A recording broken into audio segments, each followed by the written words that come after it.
Amém, queridos irmãos, chegamos à segunda-feira, terceira semana. Nessa terceira semana, o título geral é Apóstolo, o Despenseiro do Mistério de Deus. O título da segunda-feira, Deus quer ter a primazia em nosso viver. E o versículo, Colossenses 1, 13 e 14. Ele nos libertou do império das trevas e nos transportou para o reino do Filho do seu amor, no qual temos a redenção, a remissão dos pecados. Senhor Jesus, obrigado, Senhor, por mais um dia.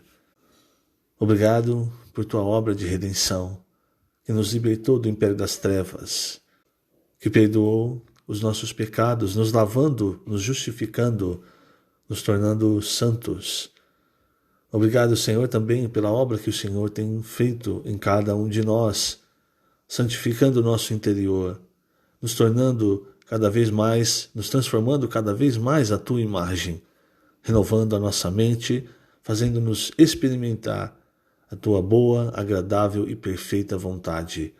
Senhor, tenha liberdade para trabalhar no nosso ser, para remover aquilo que te atrapalha, aquilo que não está de acordo com a tua vontade. O que nós queremos, Senhor, é ser úteis e agradáveis a ti, servir-te à tua maneira. Por isso, Senhor, cresce cada vez mais em nós, infundindo a tua glória e nos transformando à tua imagem. Obrigado, Senhor, obrigado por tudo que o Senhor tem feito e ainda por tudo que o Senhor fará. Jesus é o nosso Senhor. Muito bem, queridos irmãos, título dessa segunda-feira, Deus quer ter a primazia em nosso viver. Isso é o que nós lemos em Colossenses, nós vimos isso também em Efésios, Colossenses capítulo 1, versículos 18 e 19. Ele é a cabeça do corpo da igreja. Ele é o princípio, o primogênito de entre os mortos, para em todas as coisas ter a primazia, porque aprouve a Deus que nele residisse toda a plenitude. Veja, irmãos, na nossa vida, nós já falamos sobre isso muitas vezes, mas na nossa vida, Cristo tem tido a primazia ou ainda somos nós, a nossa vontade, a nossa opinião é quem vem em primeiro lugar, a nossa maneira de fazer as coisas. Quando nós observamos a nossa experiência, é que nós vemos de fato o quanto de crescimento de vida há em nós, o quanto de realidade há em nós. No Getsemane, quando o Senhor falava da sua morte, e principalmente que ele voltaria como o outro Consolador, ele também disse que o outro Consolador é o Espírito da verdade ou o Espírito da realidade. E pouco mais adiante, ele disse que esse Espírito nos conduziria a toda a verdade, a toda a realidade, porque ele não iria falar de si mesmo, mas ele ia trazer aquilo que o Senhor falou. Então, o que quer dizer isso, irmãos? Hoje, o Espírito está aplicando a nós a palavra do Senhor. Quando eu digo aplicando, eu quero dizer, ele está nos levando a ter a realidade, a verdade das palavras do Senhor, a prática do que o Senhor falou. Então hoje, quando nós ouvimos a palavra profética, qual é o intuito dessa palavra? É nos fazer ter a realidade das palavras que o Senhor falou, da palavra de Deus. E por que isso? Lembre-se, como tem sido muito falado, quando o homem se desconectou de Deus, ele se desconectou da realidade, da verdade. Então, uma vez que ele ficou vazio, foi a oportunidade para Satanás usar esses vácuos, esses vazios, para implantar as suas mentiras, para cada vez mais fazer com que o homem fosse egoísta, trabalhasse para si próprio, para que ele cada vez mais o velho homem, a vida da alma, fugisse de Deus, praticando o pecado, praticando coisas abomináveis. Nós vemos essa figura muito clara em Romanos 3, Romanos de 1 a 3. E como esses vazios, esses vácuos de vaidade, todas essas coisas são preenchidas. Elas só podem ser preenchidas com aquilo que é eterno, com a verdade, com a realidade. E a realidade, aquilo que é eterno, irmãos, está na palavra de Deus. E o Senhor tem falado a sua palavra para nós, o Senhor tem nos dado a sua direção. A palavra que nós temos recebido, como nós vemos em Colossenses, como nós vimos em Efésios, ela nos faz convergir para o centro, que é Cristo. Agora, qual é a obra de Satanás?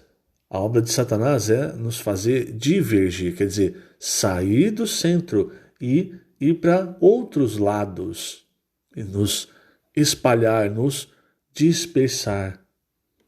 E aí nós ficamos rodando sem objetivo. Você deve se lembrar, quando Moisés, entre aspas, negociava com o faraó a partida do povo de Israel do Egito, em determinado momento, o faraó falou, não, pode ir, vai no deserto, vocês podem ir lá, ofereçam para o seu Deus, vai, mas é que depois vocês voltam, não é? Ele até disse, não, pode deixar as coisas de vocês aqui, o gado, enfim, tudo que vocês têm. E aí Moisés falou, não, nós vamos partir com tudo que nós temos e nós vamos partir para não voltar mais. E muitas vezes, irmãos, a ideia no cristianismo é essa ideia de Faraó, de você simplesmente dar uma voltinha para servir a Deus, mas depois você volta para as suas coisas, para as suas obrigações. Então, quer dizer, você fica girando e não avança. O que Deus quer, irmãos, e essa palavra que o Senhor tem nos dado, ela tem feito isso, nos fazer avançar para um alvo muito claro, um objetivo muito claro. O nosso objetivo é trazer o Senhor de volta. Por isso nós pregamos o Evangelho da graça, o Evangelho do reino, e também nós apacentamos, nós cuidamos dos irmãos para a edificação da igreja. Quando esses dois pontos se unirem, irmãos, é a hora do Senhor voltar. E aí, o Senhor não vai esquecer do nosso labor, como Paulo diz para os coríntios. Por isso, o que nós precisamos, irmãos, é aprender a viver na realidade da palavra de Deus. E para isso, nós usamos o nosso espírito. A nossa alma precisa ser transformada, a nossa mente precisa ser renovada, senão, irmãos, nós ficamos sempre com os pensamentos antigos. E os pensamentos antigos, eles são como âncoras para nós. Eles nos fazem parar. O Senhor quer avançar, mas nós muitas vezes, porque não renovamos a nossa mente, paramos, irmãos. Eu vou terminar lendo na página 42. Eu vou ler o segundo e o terceiro parágrafo. Veja, após nosso espírito humano ser reconectado com Deus, nossa alma também necessita ser. Quando o inimigo nos desconectou de Deus, tirou-nos da esfera da realidade e ficamos vazios. Então o pecado, a morte e a mentira entraram em nós e a nossa alma foi contaminada e danificada. Mas Deus quer salvar-nos completamente. Ele já se conectou ao nosso espírito humano e agora seu intuito é alcançar nossa alma com o rio da graça. Entretanto, para alcançar a alma existe uma porta. A porta de entrada da alma é a mente, que após tantos anos vivendo de forma carnal está acostumada a uma condição de morte. Por isso Paulo nos adverte, o pendor da carne dá para a morte, mas o do espírito para a vida e paz. Graças a Deus, porque após a regeneração nossa mente tem a capacidade de virar a chave e voltar-se para o espírito a fim de conectar-se com Deus. E como podemos virar a chave? O próprio livro de Romanos nos ajuda. Romanos 12, 2. Não vos conformeis com este século, mas transformai-vos pela renovação da vossa mente, para que experimenteis qual seja a boa, agradável e perfeita vontade de Deus. A porta de nossa mente só será aberta quando houver renovação. E o resultado, irmãos, é que você vai tendo cada vez mais visão espiritual. Isso, essa visão espiritual, a nossa mente sendo renovada, irmãos. Nós que temos a mente de Cristo passamos a ver as coisas como Cristo vê. Porque nós estamos no Espírito, renovando a nossa mente, o Espírito da nossa mente, entende?